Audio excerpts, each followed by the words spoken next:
With American healthcare costs so out of control, we were stunned to hear from former doctors and administrators at one of the nation's largest hospital chains that they'd been pressured to admit patients, regardless of medical need, to increase revenues. This is coming from a non-physician.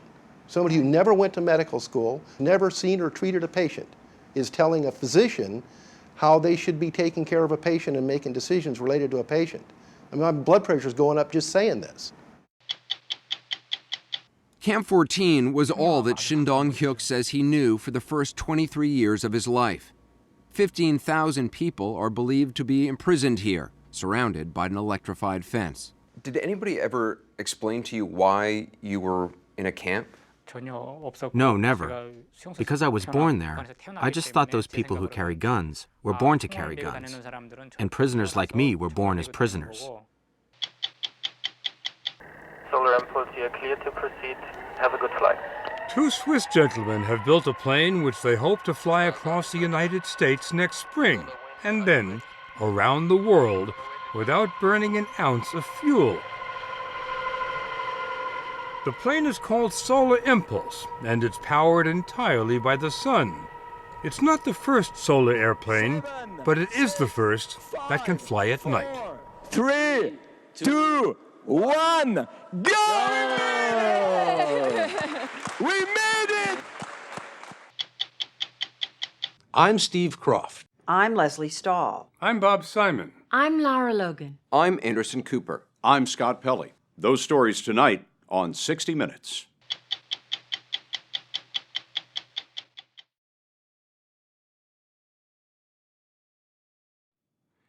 If you want to know why healthcare costs so much in this country, consider this.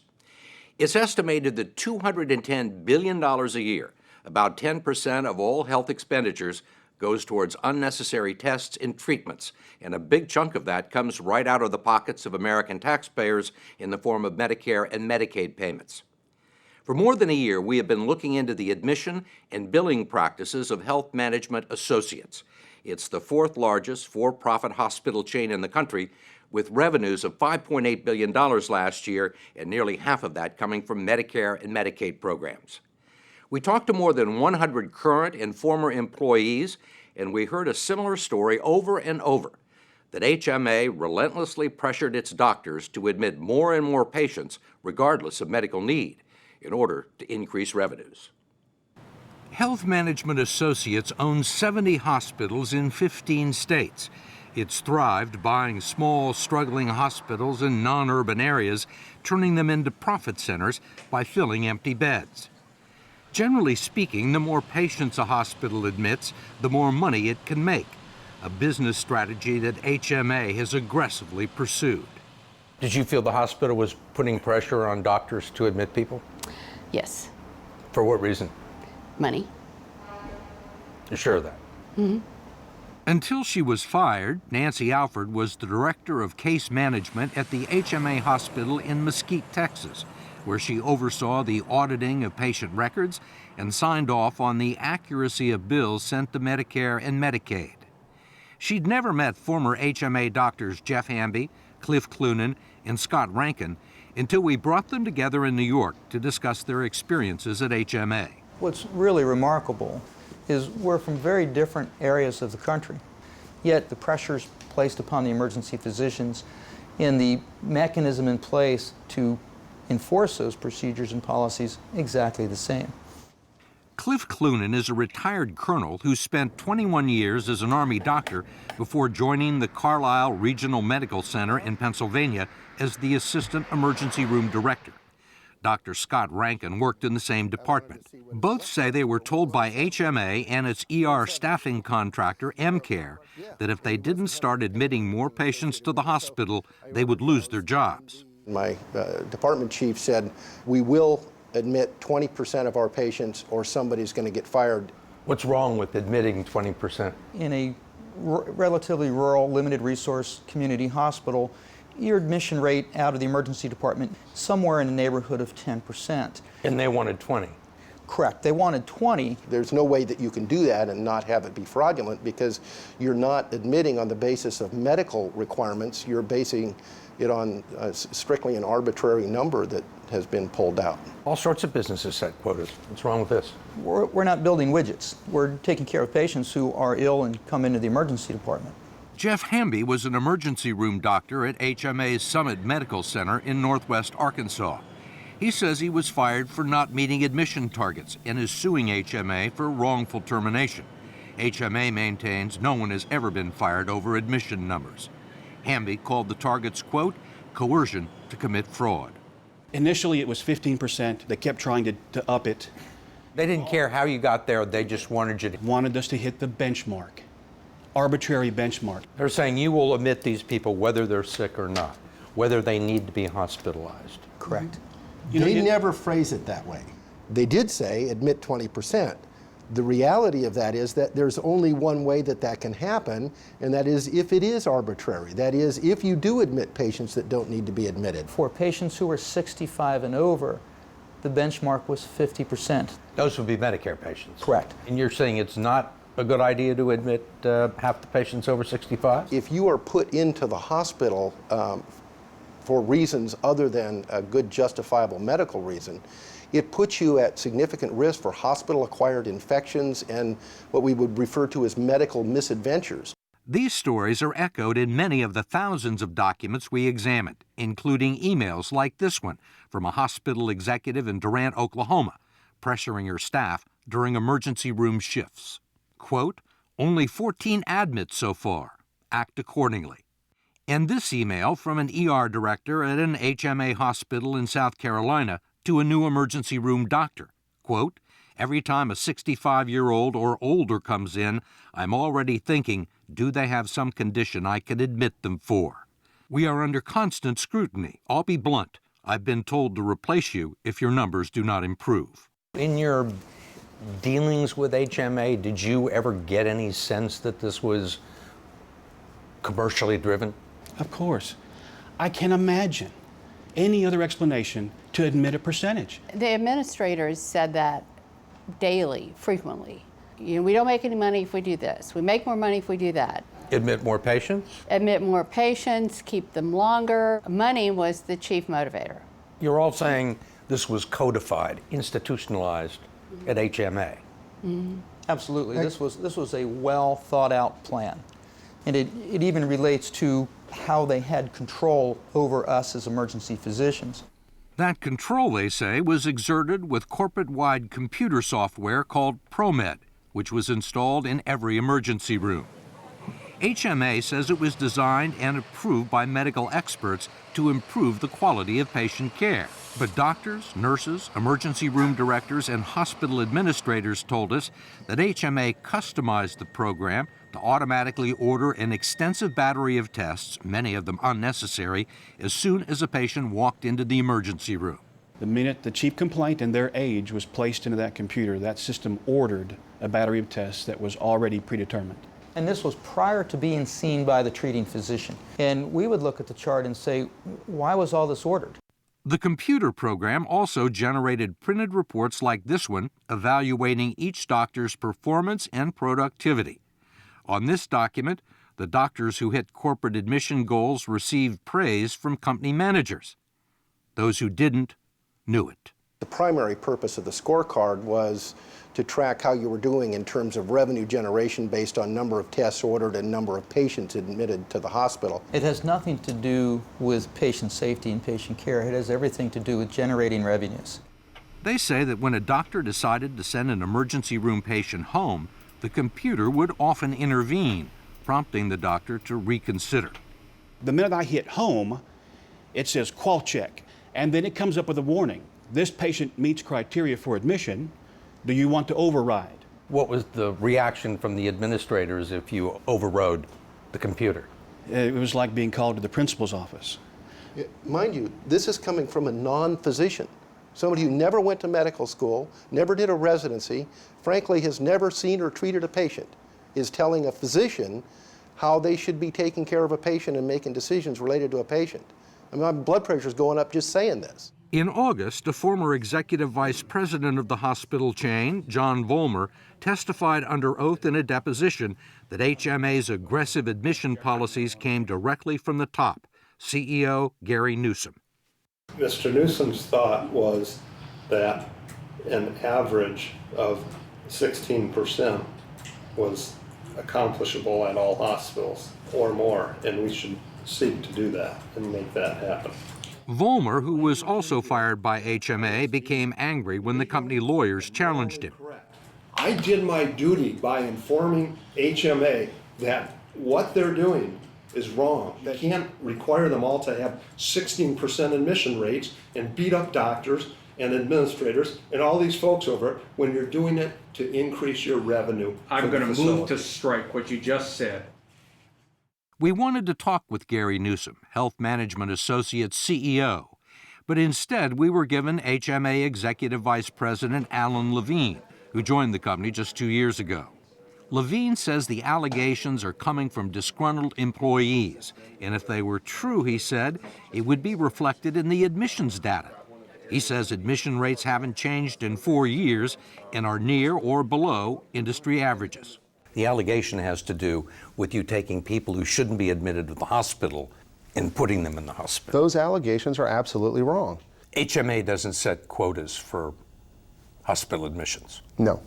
HMA never told emergency rooms that they needed to admit a certain percentage of people that came in. We tell them collaboratively that our goal is to make sure the patient gets in the right setting. We don't want a patient going home that should be admitted. We don't want a patient admitted that shouldn't be admitted. I've got some documents here from Durant, Oklahoma. We showed Levine this physician performance review from the HMA hospital in Durant, Oklahoma, which had been given to us by a doctor there. It prominently shows an admission goal of 20%. It says there on the right-hand side, goal, 20%. And it shows the lights, the reds show people who are not actually meeting their goal. Well, first of all, I've never seen this document, so I can't, I mean,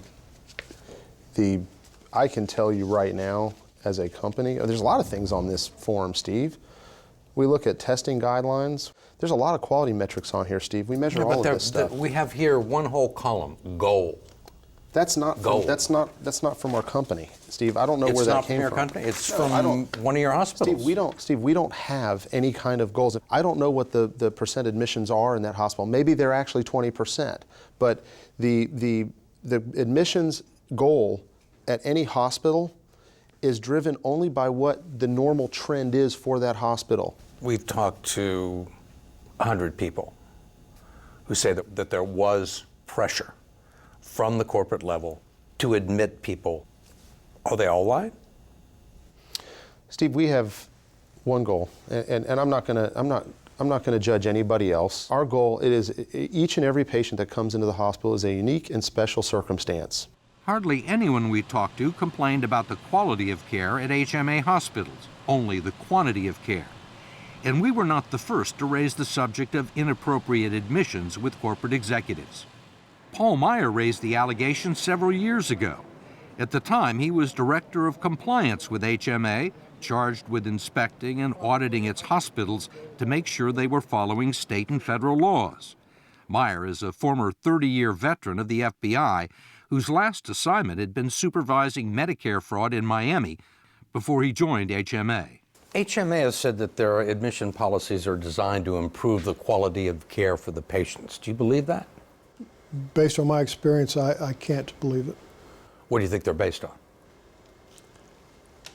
I think they're based on profit. Meyer says he reached that conclusion in 2010 after hearing complaints from emergency room doctors, caseworkers, and hospital administrators. They said they were being pressured to fill beds with people who did not need to be admitted to the hospital. Meyer says he audited 4 hospitals in Texas, Florida, and Oklahoma and concluded that HMA had intentionally billed Medicare and Medicaid for hundreds of thousands of dollars in inappropriate hospital stays that did not meet government standards for admission or reimbursement. Did you think it was Medicare fraud? Yes. There was Medicare fraud, simple as that. Why was it Medicare fraud? They're submitting bills to the government for the admission of patients. The patients didn't meet the appropriate prescribed criteria for admission and for the hospitals to bill Medicare for the admissions. It's a false billing, if you will. If you'd been at the FBI and somebody came in and handed you all of this stuff, would you have pursued a criminal investigation? Yes, no doubt about it. Meyer said he told the same thing to corporate officials and wrote up his findings in 3 memos to top management. I made sure that I spoke with the CEO face-to-face about this, that something is really, really wrong and it's got to be addressed. And I had indicated if it's not addressed by you all, then I'll have to handle it getting addressed by the government. What was the response? I had another job change. Meyer says HMA corporate attorneys heavily edited his reports and instructed him to destroy the original version of his memos, but he never did. I felt it was evidence. These people are changing my write-up of what I found, softening it up, excising out things, labeling it as attorney-client privilege when it wasn't, and I felt certain they're trying to cover this up. He was eventually fired and is now suing HMA for wrongful termination. What are we supposed to make of these allegations that have been raised by Paul Meyer? He says this company's guilty of Medicare fraud. Well, we'll let the proper authorities be the judge of that. Okay, we feel that we are doing the right thing for our patients. It's not Mr. Meyer's place to decide guilt or innocence. We investigate anything that's reported, and if we find a problem, we fix it. Are you saying that Paul Meyer doesn't recognize Medicare fraud when he sees it? I think his assertions were not accurate. I think he provided incomplete information in the course of doing his own investigations. But at the end of the day, I'm not going to question Mr. Meyer. Our goal is to get it right. HMA says it hired an outside law firm to investigate Meyer's allegations and that there was no finding that would support an allegation of fraud, adding that any overpayments from Medicare and Medicaid were rectified. But Paul Meyer is the least of HMA's problems right now. The hospital chain is currently under investigation by the Justice Department, which has subpoenaed records pertaining to the management of its emergency rooms and its computer software program, ProMed, which HMA has stopped using. The hospital chain says it's cooperating fully with the investigation and has nothing to hide.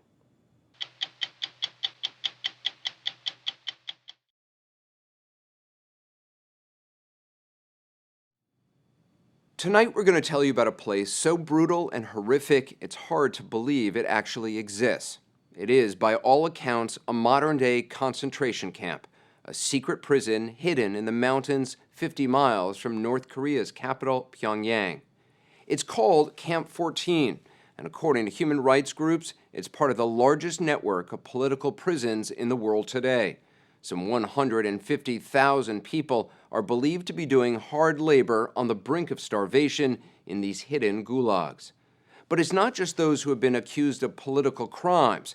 It's their entire families, grandparents, parents, and children, a practice called 3 generations of punishment. Very little was known about Camp 14 until a young man showed up in South Korea with an extraordinary tale to tell.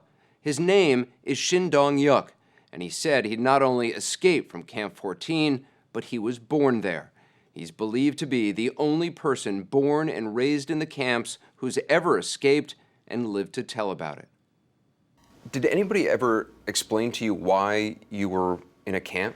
No, never. Because I was born there, I just thought those people who carry guns were born to carry guns. And prisoners like me were born as prisoners. Did you know America existed? Not at all. Did you know that the world was round? I had no idea if it was round or square.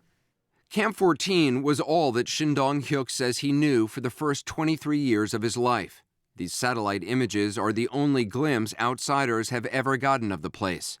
15,000 people are believed to be imprisoned here, forced to live and work in this bleak collection of houses, factories, fields, and mines surrounded by an electrified fence. Growing up, did you ever think about escaping? That never crossed my mind. It never crossed your mind? No, never. What I thought was that the society outside the camp would be similar to that inside the camp. You thought everybody lived in a prison camp like this? Yes. Shin told us that this is the house where he was born. His mother and father were prisoners whose marriage, if you could call it that, was arranged by the guards as a reward for hard work. Did they live together? Did they see each other every day? No, you can't live together. My mother and my father were separated, and only when they worked hard could they be together. Did they love each other? I don't know. In my eyes, we were not a family. We were just prisoners. How do you mean? You wear what you're given, you eat what you're given, and you only do what you're told to do. So there's nothing that the parents can do for you, and there's nothing that the children can do for their parents. This may be a very dumb question, but did you even know what love was when you were, for the first 23 years of your life? I still don't know what that means. Love may have been absent, but fear was not. In this building, a school of sorts, Shin says he watched his teacher beat a little girl to death for hoarding a few kernels of corn, a violation of prison rules which he and the other students were required to learn by heart. If you escape, you would be shot. If you try to escape or plan to escape, you would be shot. Even if you did not report someone who was trying to escape, you would be shot. The shootings took place in this field, he says. The other prisoners were required to watch. As frightening as the executions were, Shin considered them a break from the monotony of hard labor and constant hunger. The prisoners were fed the same thin gruel of cornmeal and cabbage day in and day out. They were so hungry, Shin says, they ate rats and insects to survive. So for 23 years, you were always hungry? Yes, of course. We were always hungry. And the guards always told us, through hunger, you will repent. What Shin and his family were repenting for probably dates back to the Korean War, when two of his uncles reportedly defected to the South. Shin believes that's why his father and grandfather were sent to Camp 14 and why he was supposed to live there until he died. North Korea's first dictator, Kim Il-sung, instituted this practice of 3 generations of punishment back in the 1950s. The idea is to eliminate this lineage, to eliminate the family, on the theory that if the grandfather was a counter-revolutionary, the father and the grandsons would be opposed to the regime as well. David Hawk is a human rights investigator who's interviewed dozens of former prisoners and guards from the 6 political prison camps operating in North Korea today. The largest number of people in the prison camps are those who are the children or grandchildren of people considered to be wrongdoers or wrong thinkers. I've never heard of anything like that. It's unique in the 20th or 21st century. Mao didn't do it, Stalin didn't do it. Hitler, of course, tried to exterminate entire families. But in the post-World War II world, it's only Korea that had this practice. North Korea denies it has any political prisons, but refuses to allow outside observers to inspect Camp 14 and other sites. There's no way to verify all the details of Shin's story. Do you believe his story? Oh, sure. His story is consistent with the testimony of other prisoners in every respect. There's also physical evidence he carries around with him to this day. The tip of his finger is missing. He says it was chopped off as punishment when he accidentally broke a machine in a prison factory. He also has serious scars on his back, stomach, and ankles, which he was willing to show us, but embarrassed to show on camera. He says he received those wounds here in an underground torture center. He was tortured because his mother and older brother were accused of trying to escape. He was just 13 years old at the time. Did they think that you were involved in the escape? I'm sure they did. How did they torture you? They hung me by the ankles, and they tortured me with fire. And from the scars that I have, the wounds on my body, I think they couldn't have done more to me. Shin says he tried to convince his interrogators he wasn't part of the escape plot. He didn't know if they believed him until one day when they took him to that field used for executions. When I went to the public execution site, I thought that I might be killed. I was brought to the very front. That's where I saw my mother and my brother being dragged out. And that's when I knew that it wasn't me. How did they kill your mother? They hung her, and they shot my brother. He speaks of it still without visible emotion and admits he felt no sadness watching his mother and brother die. He thought they got what they deserved. They had, after all, broken the prison rules. He believed the rules of the camp like gospel. Blaine Hardin is a veteran foreign correspondent who first reported Shin's story in the Washington Post and later wrote a book about his life.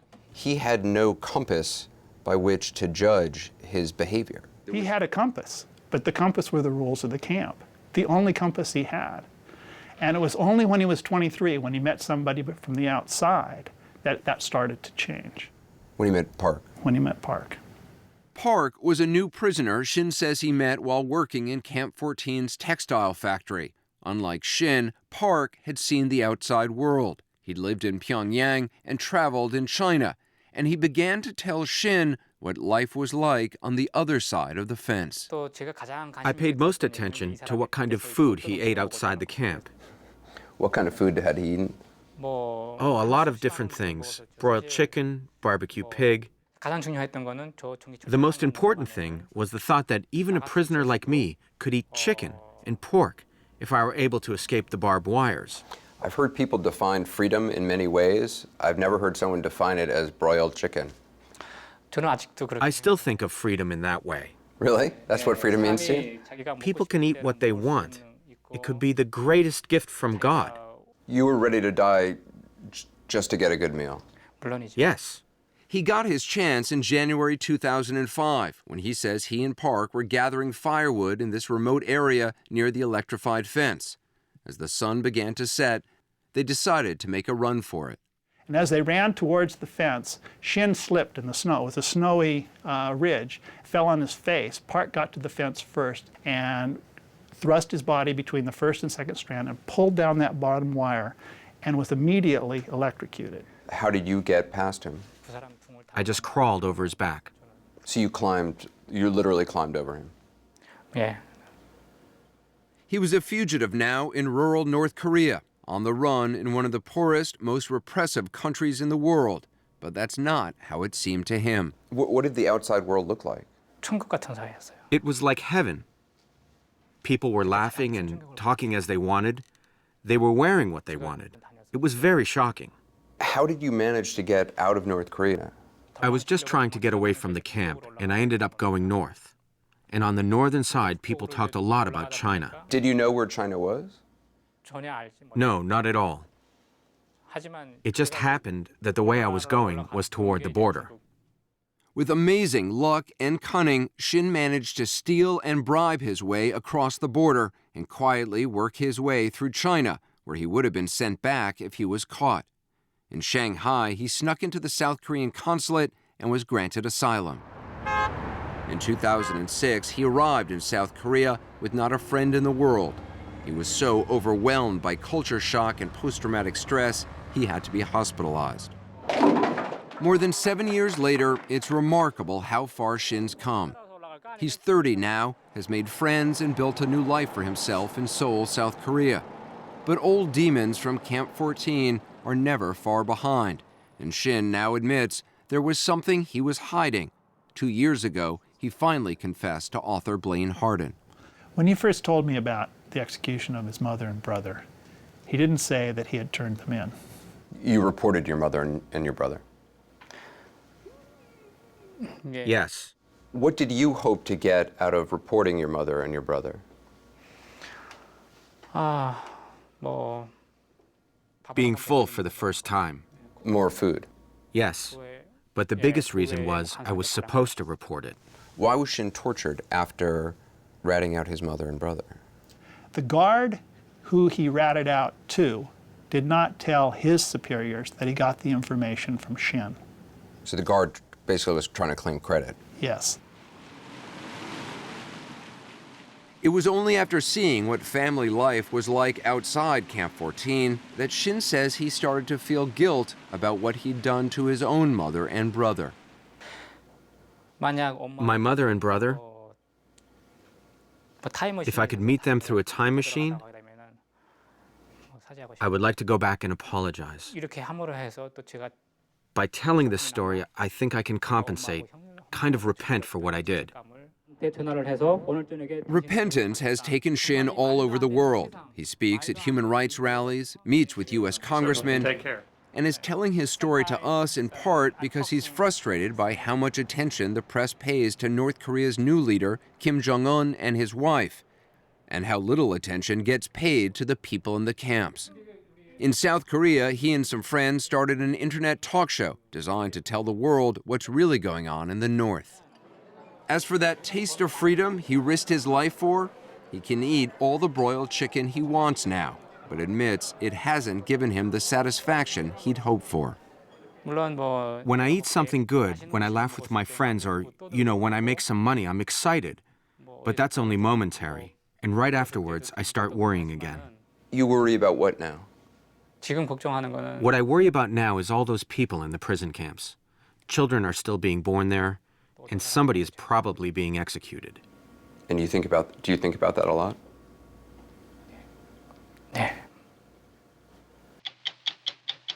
Go to 60minutesovertime.com to meet the American couple who have informally adopted Shin.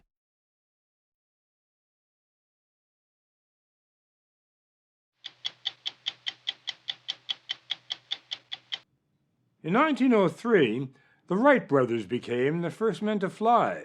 24 years later, Charles Lindbergh became the first to fly over the Atlantic. Coming soon, another possible breakthrough.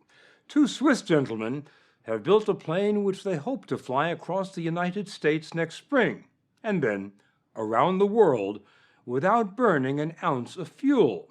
The plane is called Solar Impulse, and it's powered entirely by the sun. It's not the first solar airplane, but it is the first that can fly at night.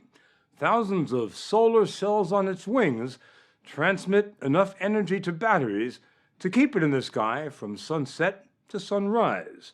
Solar Impulse has already flown more than 2,500 miles from Switzerland to North Africa and back. The goal? To make it around the world in 20 days and 20 nights. Solar Impulse, you're clear to proceed. Have a good flight. It looks like it's flown straight out of Jules Verne. It's so light, it weighs less than an SUV, and needs only 165 yards of runway to take off. Compared to over a mile for a commercial jet, it has unnaturally long wings. Rather than flying, the plane seems to glide like a giant dragonfly. André! The plane was created by Bertrand Piccard and his business partner, André Borschberg. And if there ever was an odd couple, you're looking at them. André is a pilot and an engineer, but never worked on building an airplane. Until 6 years ago, Bertrand didn't even know how to fly one. He's a psychiatrist, an expert in hypnosis, and one of the most intense human beings we've ever met. We saw the plane take off and land last night. Never seen anything like it. An airplane like this doesn't exist anywhere else. And very recently, it existed nowhere but in your imagination. Yeah, that's true. If Piccard was the dreamer, he relied on his partner, Borschberg, to be the nuts and bolts guy. Piccard knew he wanted to build something that could fly without using fossil fuels. That was the goal. But he couldn't explain, didn't even know what that something was going to be. Was this going to be an airplane? Was this going to be an airship? Was this going to be a mixture of these solutions, so lighter than air, or something flying? Piccard and Borschberg were a good team. One could think outside the box, the other could fly there. Piccard started dreaming about the plane in 1999. They raised $120 million from corporate sponsors and investors. The test pilot in 2009 flew the plane for the first time. It managed to rise only 3 feet off the ground and stayed airborne for just 28 seconds. They called it the flea hop, but it was a high-tech flea built with extremely lightweight material made from carbon fibers. The wheels are smaller than the wheels on a kid's tricycle. This state-of-the-art plane sometimes looks like it had been put together by a 6-year-old with an erector set. What is this?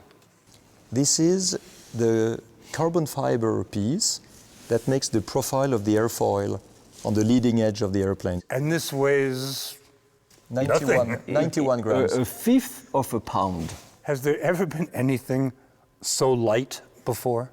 No, I don't think so.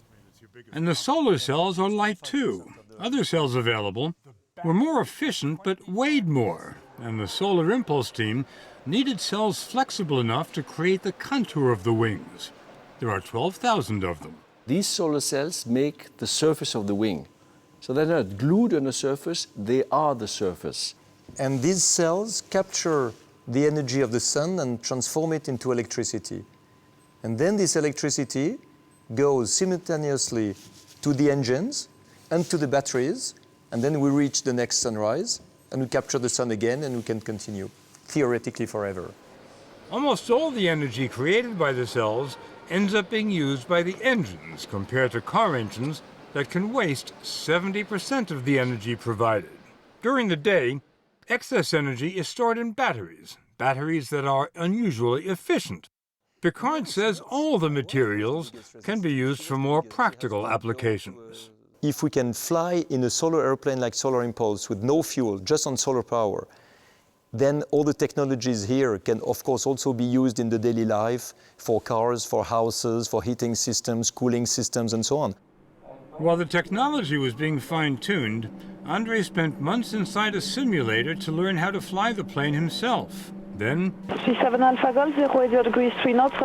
short flights to and from a military airbase in Switzerland. The Alps provided a breathtaking backdrop, but they weren't in it for the scenery. They wanted altitude and distance. They took it out of Switzerland to Belgium and Paris, where they created quite a stir, flying by the Eiffel Tower. But for once, the French didn't complain.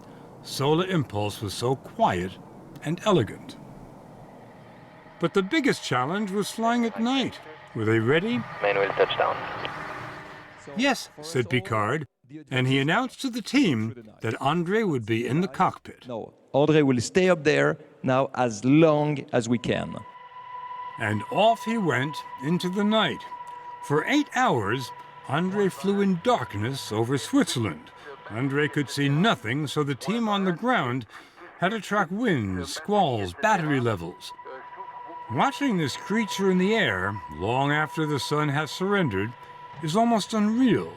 The plane emerges from the darkness like an apparition.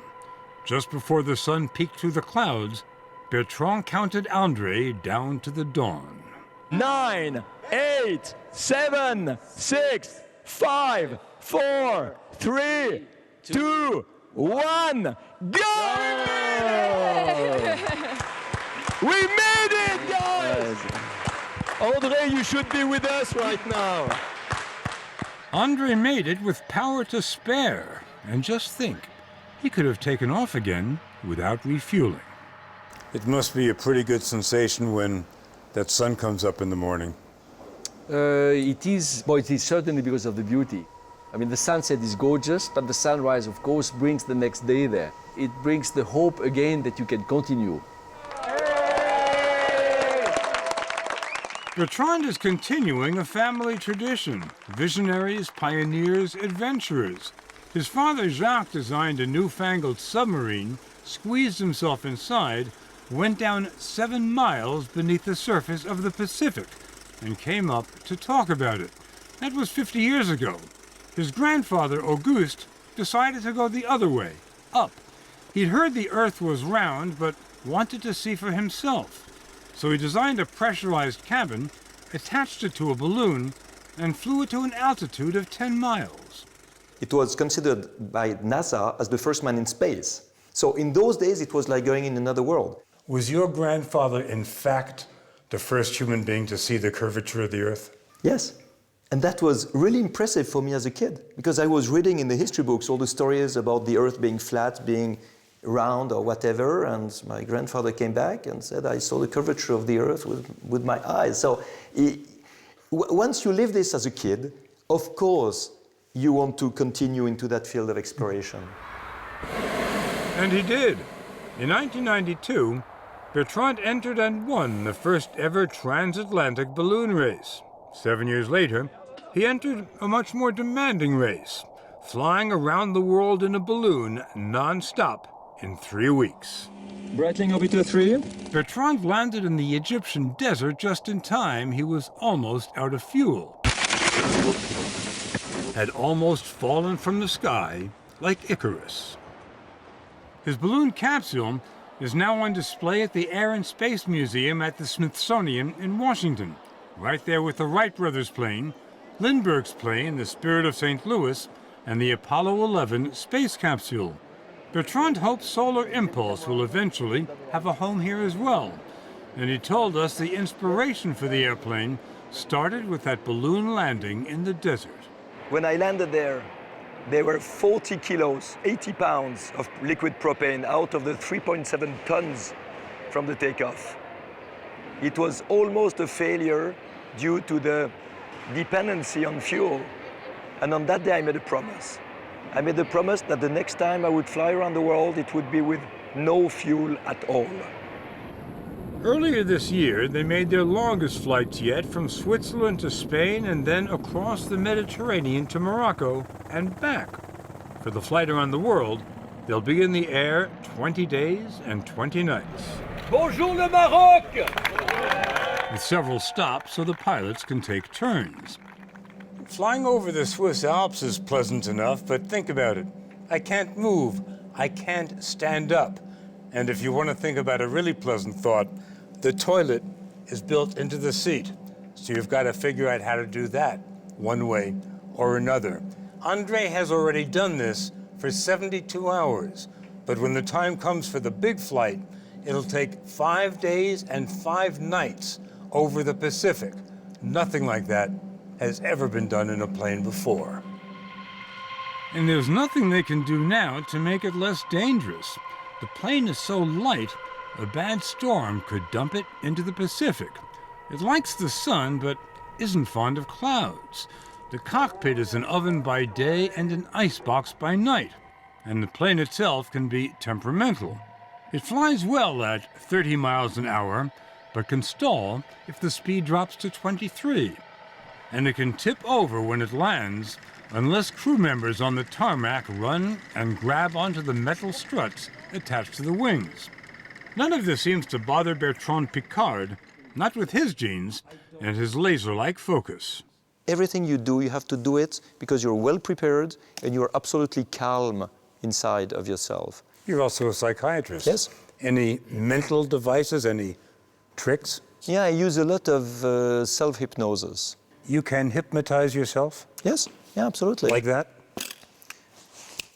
A little bit longer, twice instead of But once. I mean, you could, at any time, if you're in the plane, yes, and you feel, I need to hypnotize myself now, you can do it. Yes, yes, absolutely. Bertrand and Andre hope to fly from California to Virginia next year. They're planning to fly around the world in 2015. Bertrand knows it's unlikely a solar plane will fly commercially in his lifetime, but feels he has done something more than invent something new. He has combined technology with poetry and proven what our ancestors knew thousands of years ago, that the ultimate power is the sun.